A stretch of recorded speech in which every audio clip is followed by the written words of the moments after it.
बच्चों, हमारे 2 चैप्टर पूरे हो गए हैं। आज हम तीसरा चैप्टर स्टार्ट करेंगे।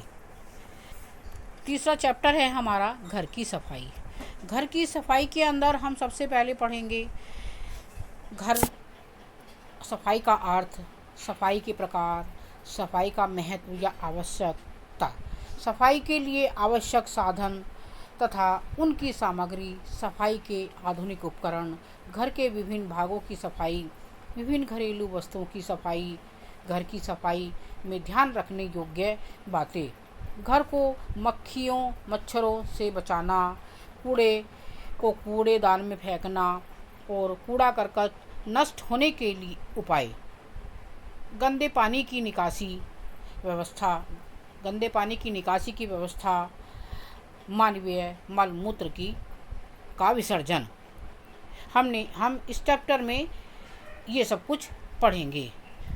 सबसे पहले हम पढ़ते हैं कि सफाई का अर्थ क्या है।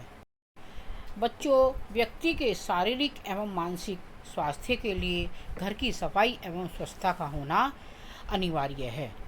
आप कितना भी अच्छा फर्नीचर, आधुनिक यंत्र उपकरण खरीद कर ले आएं, अच्छे से अच्छा मकान बनवा लें, यदि आपके घर में पर्याप्त सफाई एवं स्वच्छता नहीं है तो आपका घर न तो सुंदर माना जाएगा और न ही व्यवस्थित। अतः घर की शोभा, व्यवस्था एवं साज सज्जा के लिए घर की सफाई रखना अनिवार्य है।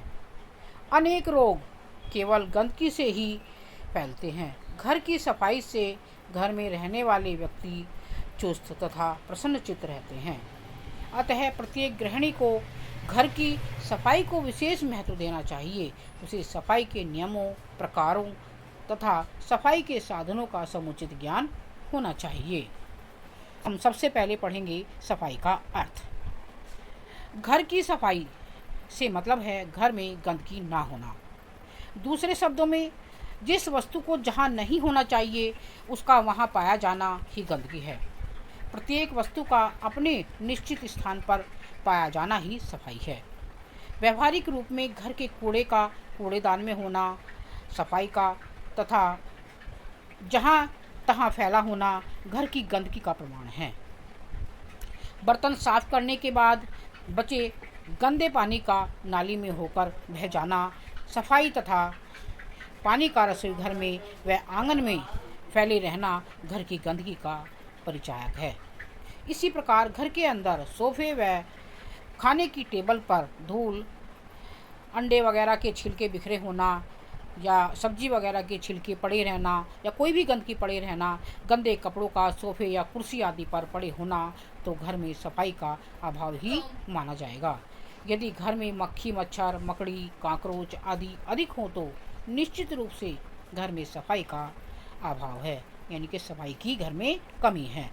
रसोई में यदि जहाँ तहाँ सब्जी के छिलके, अन्न के कण आदि बिखरे हों तो रसोई घर गंदा कहलाएगा। रसोई इसी प्रकार स्नान गृह में यदि कपड़े मैले, बाल तथा साबुन के छोटे छोटे टुकड़े बिखरे हों तो गंदा माना जाएगा। इसके बाद वस्तुओं का यथास्थान पर होना सफाई का प्रतीक है। शौचालय में बदबू का अभाव सफाई का प्रमाण है। बच्चों, इससे आगे का हम अगली वीडियो में आपको बताएंगे। Thank you.